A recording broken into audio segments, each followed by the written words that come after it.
Here's a fascinating and disturbing story for you. Usually, when Republicans want to push Christian nationalist legislation, and I've talked about many examples of it on this show, we talk about bills promoting the 10 Commandments in public schools, right? We got to put them on every wall because that's what Jesus wants. And they'll always say it's not about promoting Christianity because that, of course, would not be okay. We're doing this because it's part of history and tradition. That's what the Supreme Court likes now, right? So they'll always argue the 10 Commandments have been around forever in public schools. That's why we need to put it up. And of course, these are not people who know anything about history, so they're wrong. But they'll also say, we got to go after trans people. We got to go after gay people. Why? Because it violates God's preferences as expressed in the Bible. That's the way they push Christian nationalist legislation. They say, historically, we're a Christian nation. They say God doesn't like some of the stuff we're doing by their interpretation, so we got to get rid of it. Rarely have I seen their hoods come off like they're doing in North Dakota right now, because they're not even trying to come up with some secular sounding justification for what they want to do. Let me show you this resolution Republicans just proposed. It's House Resolution 3020. And let's just go. It's only one page, but you can see this right here. House Concurrent Resolution 3020. Those are a whole bunch of Republican representatives pushing it. And let's see, what do they want us to do? A concurrent resolution urging North Dakota to acknowledge the kingship of Jesus Christ. We just want the state, it's not even Christian Heritage Month like we talked about last week. This is just straight up. We want everyone in the state to acknowledge that our prophet is the right one and screw the rest of you. And look at these whereas clauses. Why should we acknowledge the kingship of Jesus? Well, we found something in a Bible verse. Here's another Bible verse. Some other Bible. This is an interesting one. Look at line 6. Whereas the Father is said to give Christ all nations and the utmost parts of the earth for his inheritance and possession. And in response, people and their leaders are called to learn and receive instruction from him, according to the book of Psalms, chapter 2, verses 8 and 10. And I paused at that one because I'm like, I wonder what chapter 2, verse 9 says. And I went to go look it up, and it made me laugh. Because here's the book of Psalms, chapter 2, verses 8 through 10. Look at verse 9. You will break them with a rod of iron. You will dash them to pieces like pottery. And I think that is God talking to a bunch of kings, talking about anyone who stands in their way. So that's disturbing. But back to this resolution. What else do we got? Christ is named the ruler of kings on earth and the King of kings in a bunch of sections of Revelation, which is the most sane book of the Bible. And then at the very bottom here. So what do we resolve? That North Dakota acknowledge the kingship of Jesus Christ over all the world, so that this great state may at last receive the great blessings of real liberty, well-ordered discipline, peace, and harmony. Look at the wording there. It's very weird. Not even the Jesus Christ thing. But we need to do this so that North Dakota may at last receive liberty, discipline, peace, and harmony.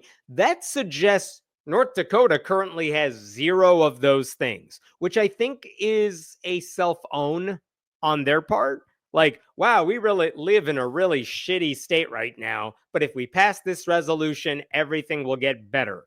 I'm not sure that's a strong campaign message if you're looking for patriotism in the state. But this whole resolution, as you could see, it just boils down to them saying the Bible is true because the Bible says the Bible is true. That's their whole argument. So I don't know if I should be more upset as an atheist because it's ridiculous to acknowledge the kingship of Jesus Christ.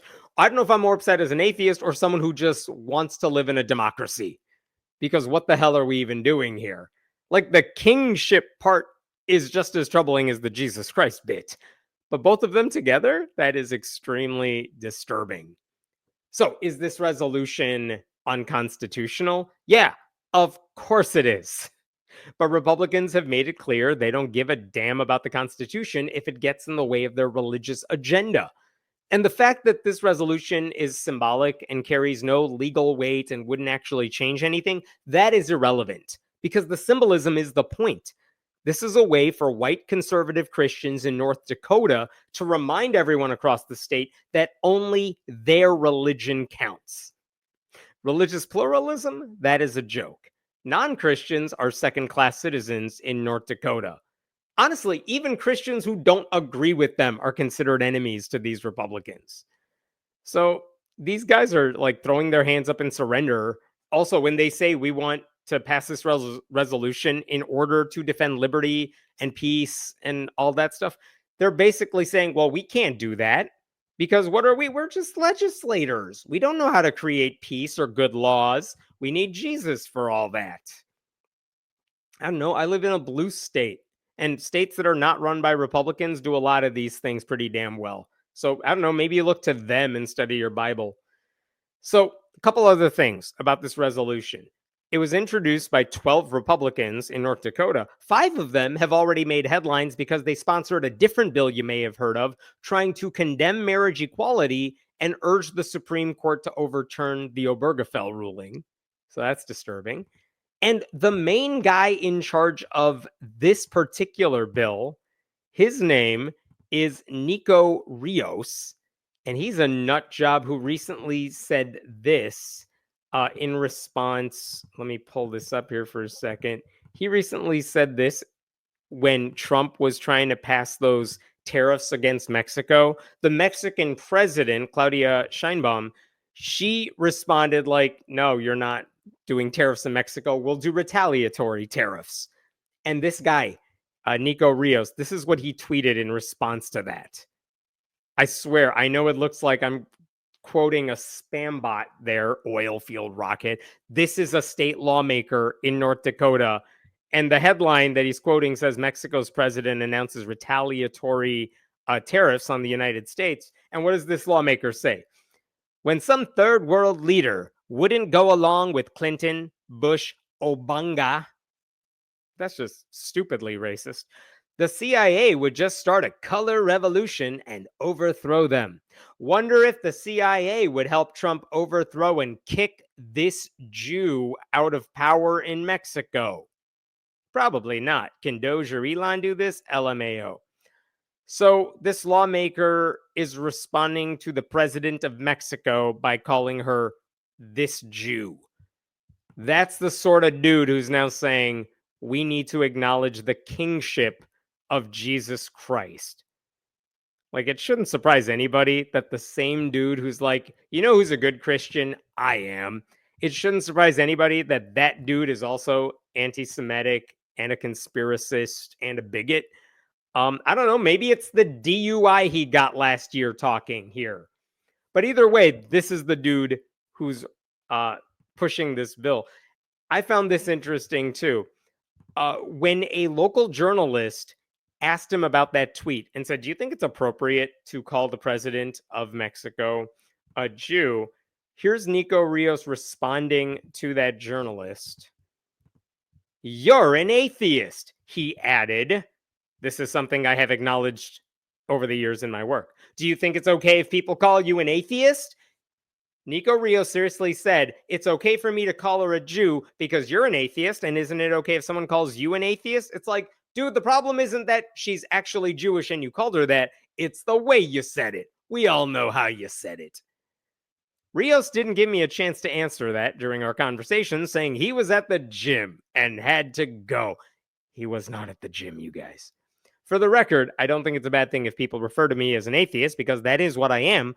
I do think that if someone used it as an out-of-context appellation, I don't even know how to pronounce that word, apropos of nothing, they would be using it pejoratively. So the reporter's like, yeah, it's fine if you call me an atheist, but not if you're like, oh, you atheist, which I totally get and does make sense. I also appreciate the way the Democratic Party in North Dakota, all 4 of them, they responded to this as, I like how they responded to this. We know Nico Rios is a lawbreaker and a bigot. We learned that when we called on him to resign last year when he insulted a police officer in a drunken tirade. Now we will find out who the people of Williston are. As a Fargoan, I could not be more proud of the Democratic legislators who represent me. Are the people of Williston proud of theirs? Is the Republican Party proud? Is this who they are? If not, what will they do about it? I can answer that for you, Laura. The answer is yeah, this is who the Republican Party is. This is who they celebrate. Every single person who votes for a Republican says guys like this are okay with them. Every single one of them. Doesn't matter if they're like, well, I wish he wouldn't say that. Well, too bad. He's yours. You support him if you vote Republican. So I don't know. If they disagree, they can condemn it. They won't do it.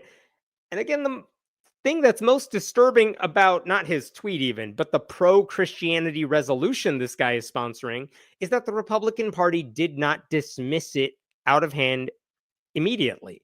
Because rather than admitting it has no place in secular government, a whole bunch of other Republicans said, how do we sign up to be co-sponsors of this bill? So this is what they're doing in North Dakota because, I don't know, they got nothing better to do, apparently.